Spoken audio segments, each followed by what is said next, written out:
बिस्मिल्लाहिर्रहमानिर्रहीम। अस्सलाम वालेकुम दोस्तों, एक नई वीडियो के साथ हाजिर हैं। चले अपनी वीडियो स्टार्ट करते हैं। इस वीडियो के अंदर हम दो चीज़ें डिस्कस करेंगे। एक तो ये कि यूक्रेन ने मिग-29 जहाज़ क्यों चूज़ किया।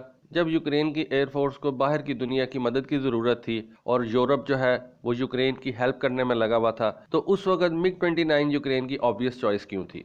और दूसरी चीज़ आज मैं आपको ये बताऊंगा कि F-16 ने किस तरह से दूसरी दफ़ा, मैं रिपीट करता हूं, दूसरी दफ़ा F-18 जहाज़ को एक कंपटीशन के अंदर हराया। जब रशिया ने यूक्रेन के ऊपर हमला किया और रशियन एयरफोर्स ने यूक्रेनियन एयरफोर्स के जहाज़ गिराना शुरू किए। यूक्रेन की एयरफोर्स के पास आप जानते ही हैं कि Su-25, Su-27, मिग-29 और Su-24 जैसे जहाज़ मौजूद थे। ये पुराने सोवियत इरा के जहाज़ हैं। तो उस वक्त हालात को देखते हुए वेस्टर्न कंट्रीज ने ये डिसाइड किया कि यूक्रेन को फाइटर जेट्स प्रोवाइड किए जाएं। ऑब्वियस चॉइस जो थी वो तो मिग-29 थी, जो पुरानी सोवियत इरा के एलाइज के पास मौजूद थे, जो यूरोप में कंट्रीज थी जो पहले वार्सो पैक्ट का हिस्सा हुआ करती थी और आज भी वो मिग-29 जहाज़ इस्तेमाल करती थी।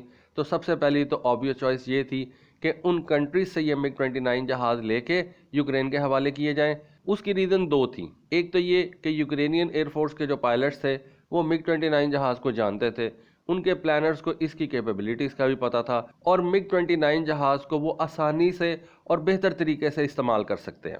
दूसरी रीज़न ये थी कि अमेरिका भी चाहता था कि जो पुरानी वार्सो पैक्ट कंट्रीज़ हैं वो अपने इन मिग-29 जहाज़ों से, या आप कह लें कि सोवियत इरा के जहाज़ों से या वेपन्स से जान छुड़वाएं, क्योंकि अमेरिका को पता था कि ये जब जहाज़ मिग-29 यूक्रेन के पास जाएंगे तो ये वहाँ पर भी कंज्यूम हो जाएंगे, रशिया इनको भी डिस्ट्रॉय कर देगा। जंग के अंदर आपको पता है कि एट्रिशन तो होती है। तो यहाँ पे भी अमेरिकन इंटरेस्ट था कि पुरानी वार्सो पैक्ट कंट्रीज जब अपने ये वेपन्स यूक्रेन को दे देंगी और अपनी एयरफोर्स के लिए उनको जो नए वेपन्स की ज़रूरत होगी, तो उस ज़रूरत को पूरा करने के लिए वो अमेरिका से ही राब्ता करेंगे और अमेरिकन इक्विपमेंट परचेज करेंगे।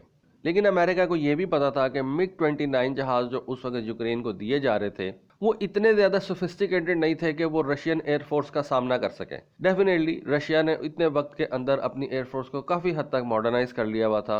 Su-35 की सूरत में रशिया के पास एक ज़बरदस्त फाइटर जेट जो है वो मौजूद है। और अगर सिर्फ रशियन जहाज़ों की ही बात की जाए तो इस वक्त रशिया के पास जो सबसे बेस्ट फ्लैंकर है, मैं रिपीट कर रहा हूँ, जो रशिया के पास सबसे बेस्ट फ्लैंकर है वो Su-35 ही है। तो ये जो नया Su-35 जहाज़ जो रशियन एयरफोर्स इस्तेमाल कर रही है वो आसानी से पुराने मिग-29 जहाज़ों को शॉट डाउन भी कर सकती है और उनको ओवरवेल्म भी कर सकती है। लेकिन जैसा कि मैंने आपको बताया कि अमेरिका को पता था कि ये जो पुराने मिग-29 जहाज़ यूक्रेन को दिए जा रहे हैं ये रशियन एयरफोर्स का सामना नहीं कर सकेंगे और यूक्रेन की एयरफोर्स को वेस्टर्न जहाज़ों की ज़रूरत पड़ेगी। यहाँ पे अमेरिका के पास दो किस्म के जहाज़ थे। एक तो F-16 थे। F-16 इस वजह से थे कि सारे के सारे यूरोप के पास F-16 पुराने होते जा रहे हैं और सारी यूरोपियन कंट्रीज जो नेटो इत्तेहाद का हिस्सा है उन्होंने अपने F-16 अब रिटायर करने थे। अब या तो अमेरिका वो F-16 जहाज़ यूक्रेन के हवाले करता, या फिर दूसरी चॉइस जो है वो हमें ऑस्ट्रेलिया की तरफ से नज़र आती है।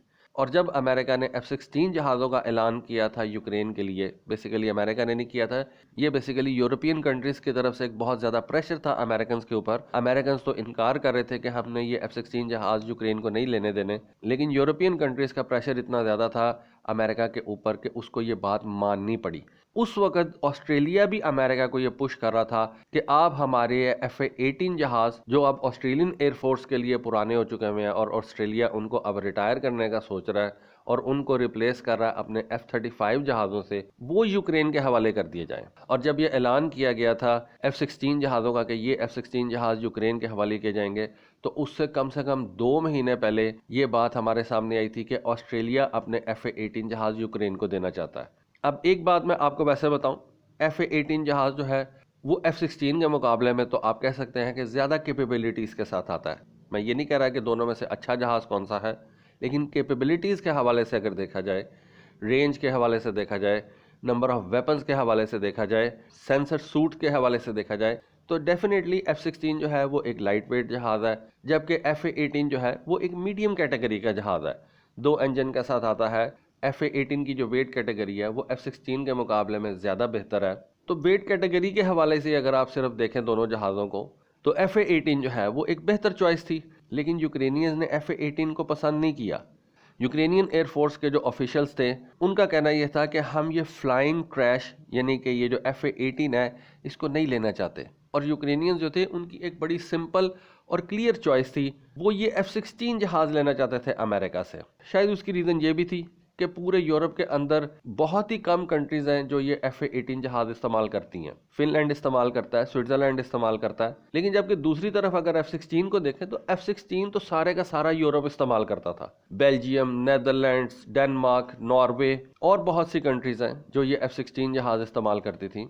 तो F-16 की जो सपोर्ट बेस है यूरोप के अंदर वो F-18 के मुकाबले में बहुत ज़्यादा बेहतर थी। शायद इस वजह से यूक्रेनियंस ने F-16 को चूज़ किया। लेकिन मेरी नज़र में यूक्रेन जितना बड़ा कंट्री है, उस हवाले से अगर यूक्रेन एक तरफ MiG-29 जहाज़ इस्तेमाल करना चाहता था, क्योंकि MiG-29 भी डुअल इंजन जहाज़ है, तो दूसरी तरफ यूक्रेन के लिए मेरे हिसाब से जो बेहतर चॉइस थी वेपन्स लोड के हवाले से, रेंज के हवाले से, सेंसर सूट के हवाले से, वो F-18 बनती थी। क्योंकि अगर आप MiG-29 जहाज का मुकाबला करें या उसको कंपेयर करें तो MiG-29 के मुकाबले में अमेरिका का F-18 जहाज आता है, क्योंकि दोनों शायद एक ही वेट कैटेगरी के हैं। जबकि F-16 जो है वो डेफिनेटली सिंगल इंजन जहाज है, छोटा जहाज है, कम रेंज के साथ आता है, लेकिन फिर भी यूक्रेनियंस ने F-18 की बजाय F-16 को चूज किया, क्योंकि जैसा कि मैंने आपको बताया कि F-18 जहाज जो है ये MiG-29 के ज्यादा कंपेरेबल है। दोनों का जो थ्रस्ट टू वेट रेशियो है वो बड़ा ज़बरदस्त है, दोनों का जो क्लाइम रेट है वो भी बड़ा अच्छा है। स्पीड के हवाले से और ऑपरेशनल एल्टीट्यूड के हवाले से ये दोनों जहाज एक दूसरे के मुकाबले के हैं। लेकिन फिर भी हमेशा MiG-29 और F-16 जो है उनको बेहतर जहाज समझा गया है, और F-18 जहाज उस तरह से जो है वो दुनिया में कामयाब नहीं हुआ जिस तरह से ये F-16 जहाज हुआ है। अब वीडियो के शुरू में मैंने आपको बताया था कि ये पहला मौका नहीं है जब किसी भी कंपटीशन के अंदर F-16 ने F-18 जहाज को हराया। इससे पहले भी एक मौका ऐसा आया था जब F-16 और इन F-18 जहाज़ों का मुकाबला हुआ था। देखें, जब ये दोनों जहाज तैयार किए गए थे ना, मैंने इसके ऊपर आपको एक वीडियो और सीरीज बना के दी थी कि ये फाइटर माफिया ने तैयार किए थे। खासतौर पे F-16 जो है, उस वक्त F-16 का जो प्रोटोटाइप था उसको बोला जाता था YF-16, और जो F-18 का प्रोटोटाइप था उसको बोला जाता था YF-17। और अमेरिकन एयरफोर्स ने उस वक्त ये YF-17 जहाज टेस्ट किया था, लेकिन अमेरिकन एयरफोर्स ने इस YF-17 जहाज़ को, जो कि बाद में जाके F-18 जहाज़ में तब्दील हो गया, उसको रिजेक्ट कर दिया था, और अमेरिकन एयरफोर्स ने YF-17 की बजाय YF-16 जहाज़ को चूज़ किया, और ये YF-16 जहाज़ बाद में जाके तो F-16 में कन्वर्ट हुआ। उसके बाद फिर अमेरिकन नेवी ने इस YF-17 जहाज़ को देखा, टेस्ट किया और इसको अपनी नेवी के लिए जो है चूज़ किया, और फिर इस YF-17 जहाज़ से ये F-18 जहाज़ बना, और इसने दुनिया के मशहूर तरीन F-14 टॉमकैट जहाज़ को रिप्लेस किया। और आज अमेरिकन नेवी के पास और साथ साथ अमेरिकन मरीन कोर के पास ये F-18 जहाज़ मौजूद हैं, जो वो अपनी एयरक्राफ्ट कैरियर्स के ऊपर से इस्तेमाल करते हैं, अपनी नेवल बेसिस के ऊपर से इस्तेमाल करते हैं। नेवी और मरीन कोर के लिए तो ये बड़ा ज़बरदस्त जहाज़ है। खैर, मरीन कोर जो है वो भी अमेरिकन नेवी का ही एक हिस्सा है। अगर देखा जाए तो मरीन कोर जो है वो बेसिकली अमेरिकन नेवी का ही एक पार्ट है, लेकिन अमेरिका में मरीन कोर को अलग से जो है वो डील किया जाता है, और अमेरिकन मिलिट्री का ये एक अलग पार्ट समझा जाता है। तो जब अमेरिकन एयरफोर्स ने इस YF-17 जहाज़ को रिजेक्ट किया, फिर उस वक्त अमेरिकन नेवी ने इस जहाज़ को टेस्ट करके इसको अपने फ्लीट के अंदर इंडक्शन दी, और अपने सारे के सारे एयरक्राफ्ट कैरियर्स के ऊपर से F-14 टॉमकैट्स हटा के F-18 जहाज़ जो है वो इंडक्ट कर लिए।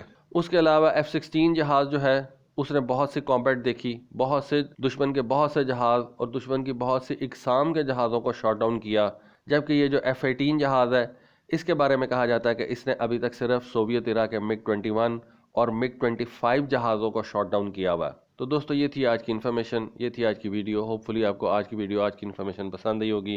कमेंट सेक्शन में अपनी राय से ज़रूर आगाह कीजिएगा। आज के लिए बस इतना ही। Thank you. अल्लाह हाफिज़।